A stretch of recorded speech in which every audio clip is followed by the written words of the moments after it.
Brazino, and I'm the producer of Cockpit Council. Welcome to Tim's Take, where Tim gives his take on current events and questions from you guys, the audience. Let's dive right in.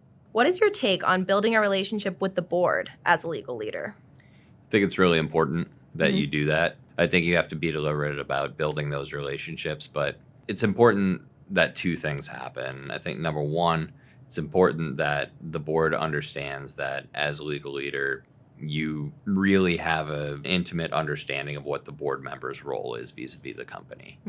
It's really important that you come to the board with information, with perspective that takes into account that you understand what their role is, in the company. I think it's really easy for legal leadership to get almost formulaic with the way that they may interact with the board, where it's like a really formalistic type thing where there's a lot more of like, as a legal leader, I'm going to give legal stuff and then stay out of the business. I think that's a mistake. Okay. Right? I understand why some people would do it, and I understand dynamics around certain executive teams where that may be what's expected of you by your CEO, your COO, your CFO, certain others, right? I understand there are dynamics there, but I do think that it's really important that you work with the rest of your executive team to help them to trust you that you're able to bring consistency and message around what's happening with the business to the board, right? That's the biggest concern, is that an executive is going to be like, oh, if I let the lawyer go and talk about business issues, there might be some disconnect between how the lawyer views things and how the rest of the business views things, and it might show maybe a lack of unity, a lack of coordination, it may show some weakness in the management team, which you don't want to do in front of the board. Right. You've got to build that trust with your executive teams, and I think if you're able to do that, and if you're able to talk with the board sort of in that context of understanding what their role is and showing that you understand what their role is, and also understanding the business and sort of how, to the extent there are legal issues, they may interact, I think that helps you to build that relationship with the board, that it helps you to build that trust. Definitely. And you sit on a board yourself, so how is it different when you're in the opposite role, and what are you expecting from legal, and do you think of them differently since you are a CLO also?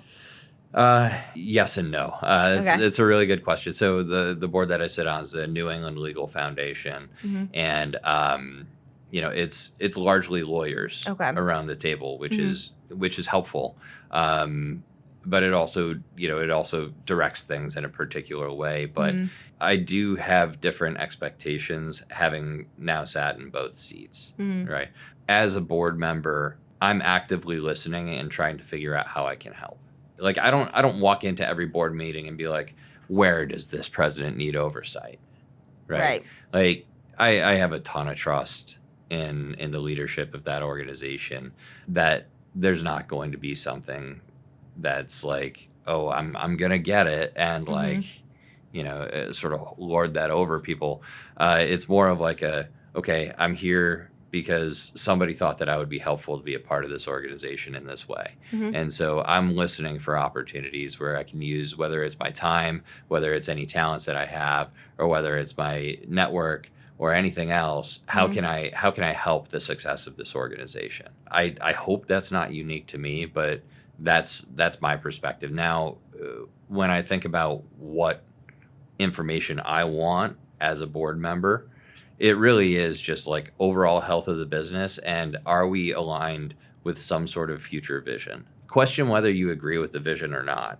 I think, number one, you got to make sure that any organization has a vision, and the leadership of that organization should have and be able to articulate that vision very well. And that should be at the front of the board's mind. That should be at the front of the conversation. Anytime you're interacting with the board, is like, all right, we know we're on a mission. We know where we're going. Right. And, the updates should be, how are we furthering that mission? That's more of what I gathered from sitting on that side of the table. Right.